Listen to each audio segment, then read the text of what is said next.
조세 프란츠 황제 스토리를 기억하고 계시는가요? 이 조세 프란츠 황제의 이야기를 여러분에게 소개한 적이 있습니다. 15세기 중반부터 한 18세기 중반까지 신성 로마 제국의 황제를 여럿 배출한 가문이 있습니다. 그 가문이 합스부르크 왕가입니다. 이 합스부르크 왕가가 유명한 이유는 신성 로마 제국의 황제들을 여럿 배출했다는 것도 이유가 되겠지만, 이 왕가는 오스트리아를 무려 600년 동안 지배한 왕가이기 때문에 유명합니다. 우리 조선왕조 500년이라고 말하는데요. 이 합스부르크 왕가는 오스트리아를 무려 600년 동안 지배한 왕가입니다. 그 합스부르크 왕가에서 그래도 가장 오랜 시간 동안에 황제로서 왕으로서 지냈던 사람이 조세 프란츠입니다. 이 사람 무려 68년 동안 왕으로서 역할을 하면서 지냈습니다. 오스 기니스라고 하는 분이 소명이라고 하는 책을 냈는데, 이 소명이라고 하는 책에서 그 장례식을 소개합니다. 이렇게 해요. 거대한 장례 행렬이 국계 문이 닫혀있는 수도원 정문에 도달했습니다. 그러면 의전관이 수도원의 문을 두드립니다. 문을 두드리면 문 너머에서 수도원장의 목소리가 들려온다는 겁니다. 문을 두드리는 분은 누구요? 그러면 의전관이 대답합니다. 나는 오스트리아의 황제이자 헝가리의 왕 프란츠 조셉이요.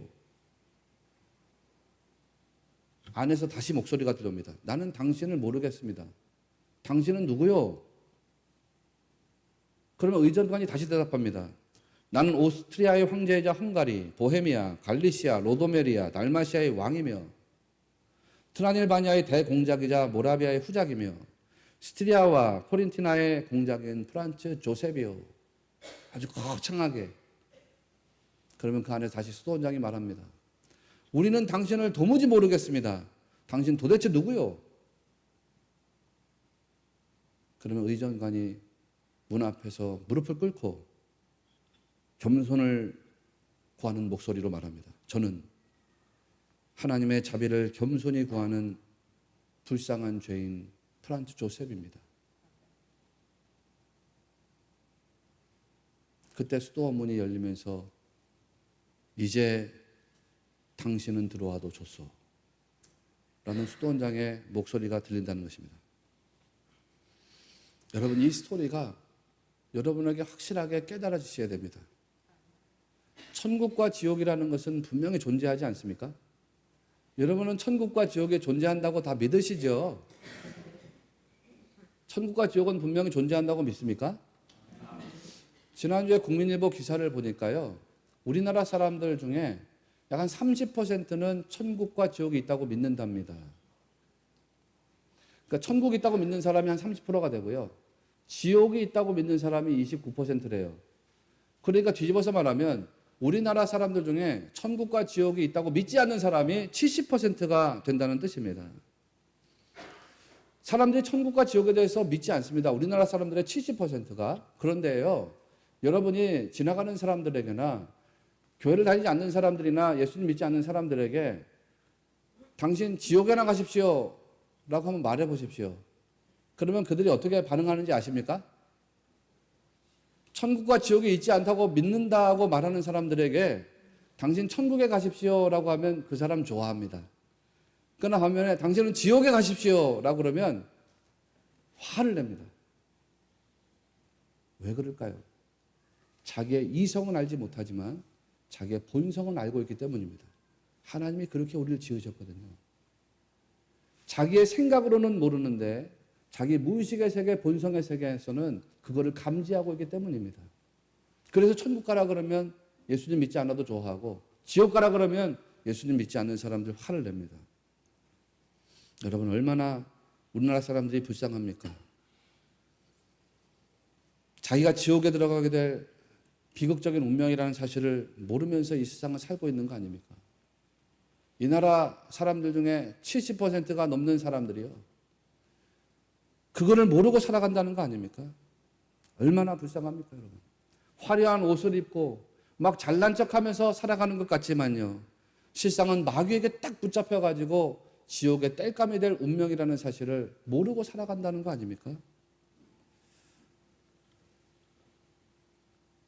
자기가 그리스도 없이 존재하는 자리는 결국 심판의 자리라는 것을 아는 사람, 자기가 그리스도 없이 존재하는 자리는 결국은 죄와 사망의 자리라는 것을 아는 사람, 자기가 그리스도 없이 존재하는 자리는 저주의 자리라는 것을 아는 사람, 그런 사람들만이 하나님께 구조를 요청할 수가 있습니다. 그런 사람들만이 하나님께 구원을 요청할 수 있습니다. 하나님, 나는 죄인입니다. 하나님 나를 의롭다고 인정해 주셨지만 나는 용서받은 죄인입니다. 내 죄가 사라진 것이 아니라 내 죄가 그리스도의 보혈로 덮여 있다는 것을 내가 알고 있습니다. 나는 용서받은 죄인이고 하나님이 의롭다고 인정해 주신 그 사람입니다. 그러니 나 스스로는 존재할 수가 없습니다. 예수님의 피 묻은 복음이 아니면 살 수가 없습니다. 예수님의 피 묻은 복음이 아니면 존재할 수가 없습니다. 그러니 나를 구원해 주십시오. 나를 도와주십시오. 그렇게 구원을 요청하는 사람들이 주님 은혜의 장막 안에서 살아나게 될 줄을 꼭 믿으시기를 바랍니다. 애굽 사람들은요, 구원을 요청할 필요가 없습니다. 왜? 애굽이라고 하는 곳이 뭐 아무것도 부족한 게 없거든요. 애굽에 넘치는 풍요로움입니다. 애굽이 물질과 어떤 풍요, 번영이 존재하는 곳이니까 이 사람들 부족함을 느끼지 않고 하나님께 도움을 구할 필요가 없습니다. 그런데요, 그 애굽이라는 물질적 번영과 풍요가 자기들에게는 고통으로 느껴졌던 사람들이 있습니다. 그게 이스라엘 사람들이죠. 애굽 사람들이 잘 먹고 잘 살지만 우리는 박해당하고 노예로 살아가면서 우리에게는 저들의 물질적 풍요와 번영이 고통이야 고통. 이스라엘 사람들은 애굽의 번영이 고통이었습니다. 그 고통 속에서 하나님, 우리를 어떻게 이런 고통 속에 내버려 두신 것입니까? 아, 우리가 하나님의 말씀을, 하나님의 은혜를, 하나님의 능력을 다 잊어버리고 살았구나. 하나님, 우리가 다시 하나님께 심판받는 자들이 되기를 원합니다. 하나님, 우리를 다시 판단하셔가지고 우리를 구원해 주십시오. 그 요청이 하나님께 들어갔다는 것입니다. 그러니까 이 사람들이 죽음의 심판을 넘어서 구원의 생명으로 나가게 될 수 있었습니다. 여러분, 지금 여러분의 생애는 어떻다고 생각하시는가요? 여러분의 생애는 그 애굽의 사람들처럼 아무런 어떤 부족함이 없다고 생각하시는가요? 나는 그냥 기도하지 않아도 얼마든지 살아가는 인생이 되었습니다. 왜냐하면 내가 가지고 있는 물질이 나를 살게 하니까요. 내가 가지고 있는 건강이 나를 살게 하니까요. 내가 가지고 있는 어떤 나의 스펙, 나의 어떤 일, 이런 것들이 나를 살게 하니까 나는 굳이 기도에 붙잡히지 않아도, 나는 굳이 말씀에 붙잡히지 않아도 얼마든지 살아갈 수 있습니다. 그러신가요? 여러분은, 아니 여러분 중에 어떤 분들은 애굽 사람처럼 모든 것이 풍족한 시대에 살고 있다라고 여기는 그런 분들이 있을지도 모르겠습니다. 그런데 그건 하나님 기뻐하시는 게 아니죠. 하나님은 우리가 어떤 시대나 상황이나 환경에서도 내 인생의 진짜 구원은, 내 인생의 진짜 행복은, 내 인생의 진짜 기쁨이나 진짜 만족이나 진짜 보람이라고 하는 것은 하나님 없이는 들어올 수 없다는 것을 인정할 때에 기뻐하신다는 것을 꼭 믿으시기를 바랍니다.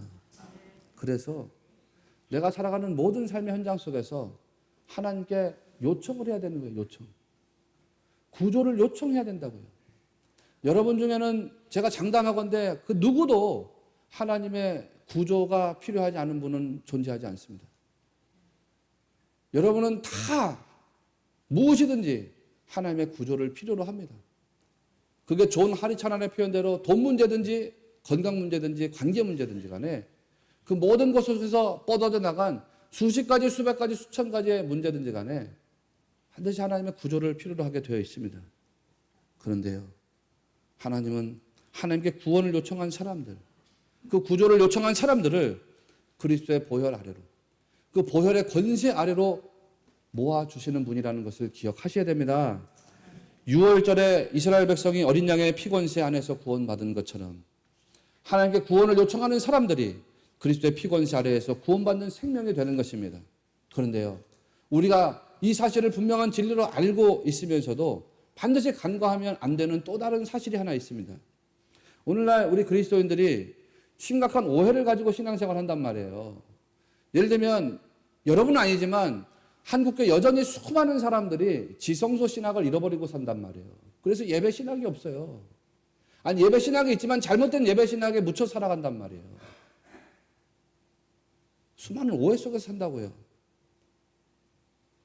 또 하나는 뭐냐면 우리가 그리스도의 피권세 아래서 살아가는 사람들, 보혈의 권세 아래서 살아가는 사람들이 분명한데 우리는 그리스도 보혈의 권세를 반쪽만 이해하면서 살아가는 신자들이 있어요.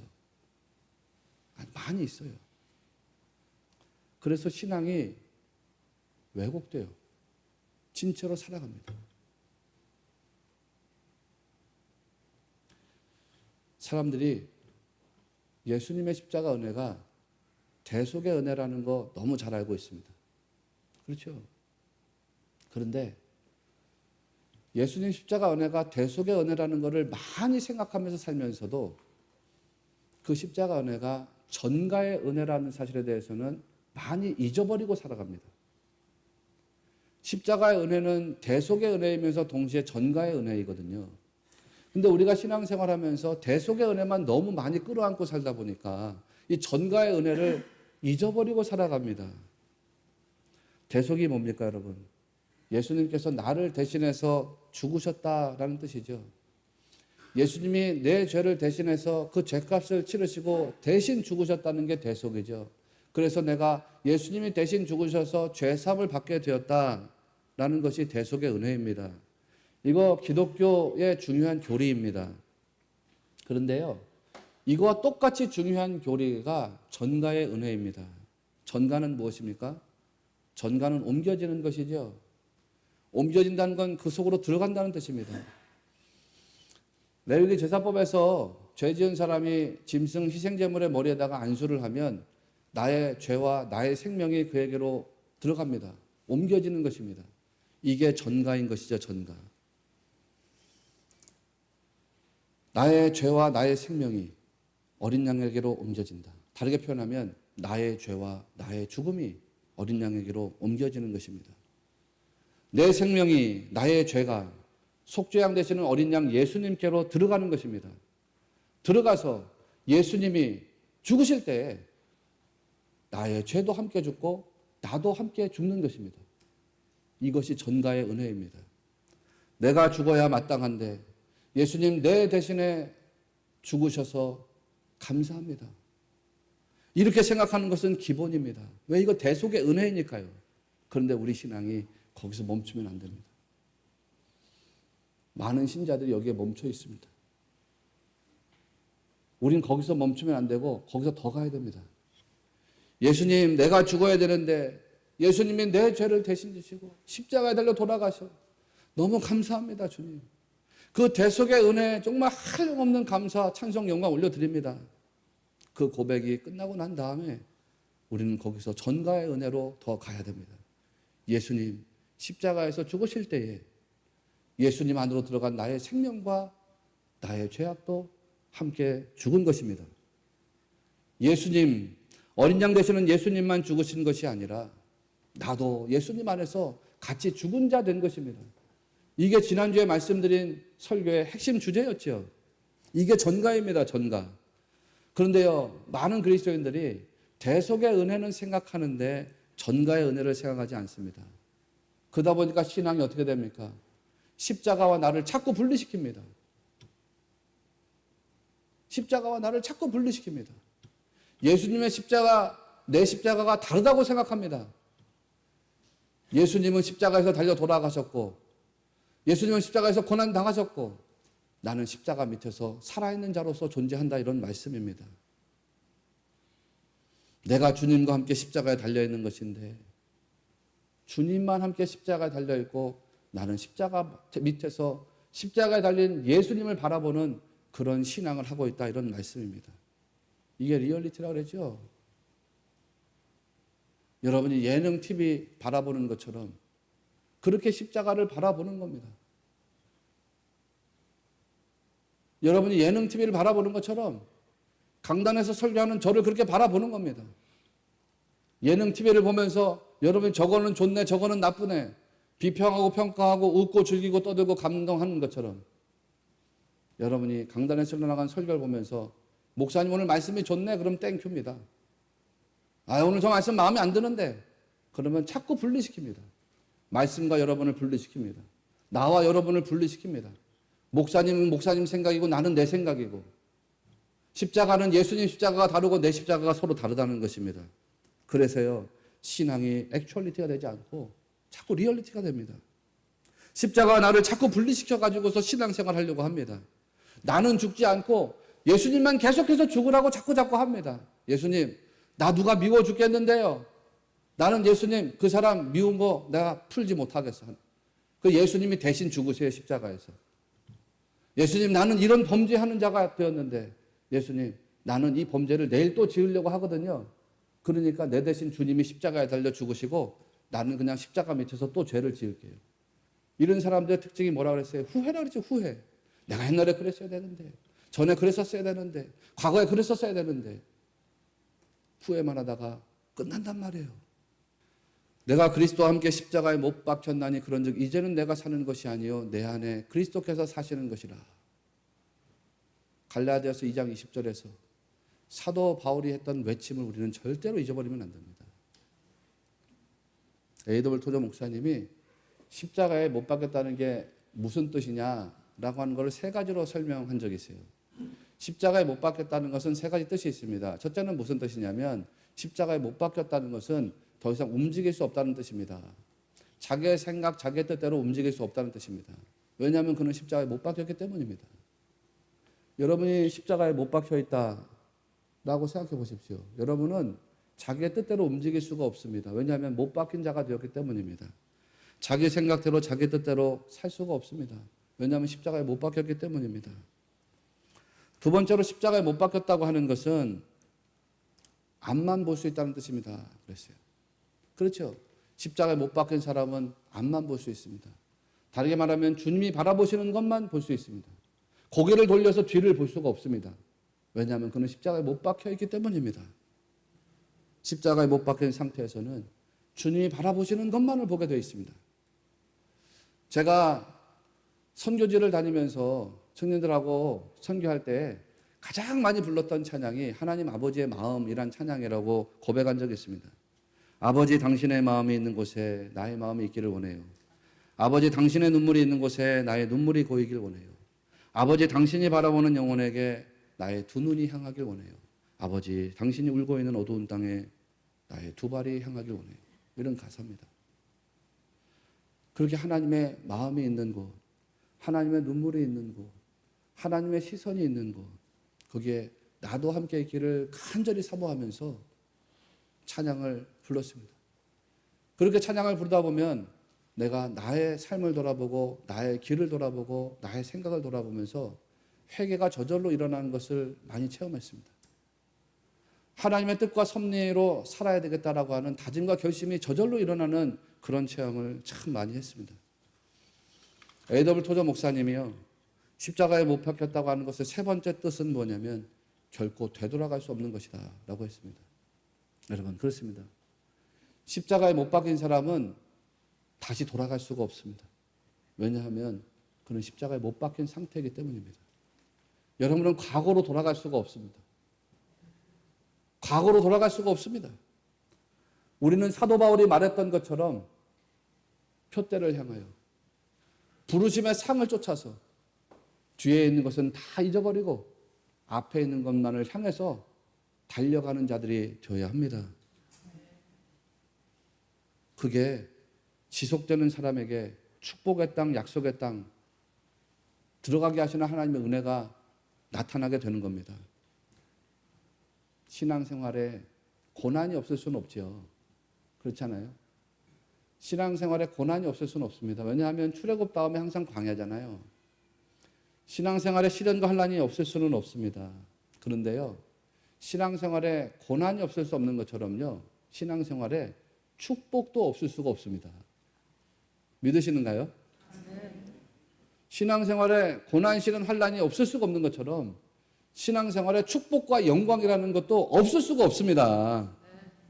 고난의 크기가 아무리 엄청나게 내게 다가온다고 하더라도요, 그 뒤에 따라붙게 될 축복과 영광의 크기는 그거를 덮고도 남는 크기가 된다는 사실을 여러분 반드시 믿으셔야 됩니다.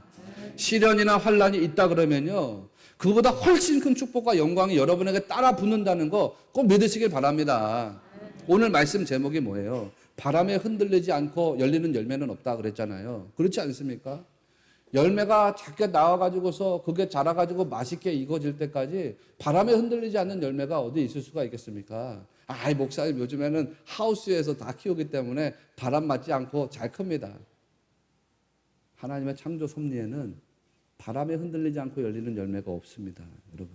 그런데요, 그렇게 바람에 흔들리기도 하지만 딱 붙어가지고서 그게 자라가면서 맛있는 열매로, 축복의 열매로, 신령한 열매로 자라가게 된다는 것을 우리는 알아야 됩니다. 여러분, 난 여러분의 삶이 꼭 그런 인생들이 다 되시기를 바랍니다.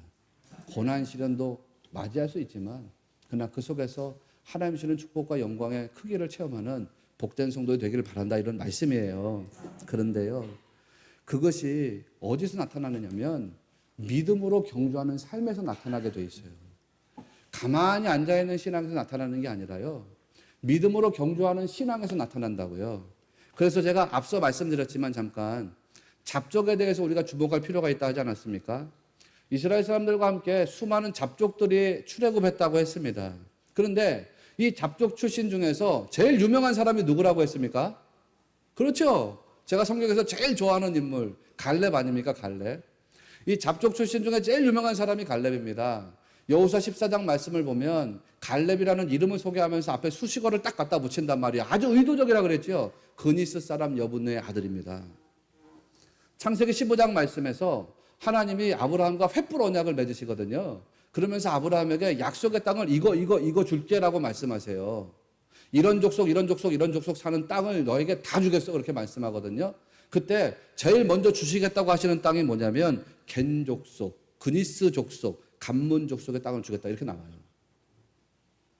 민수기 13장 3절을 보면 가나안을 정탐하는 12명의 신분이 나와요.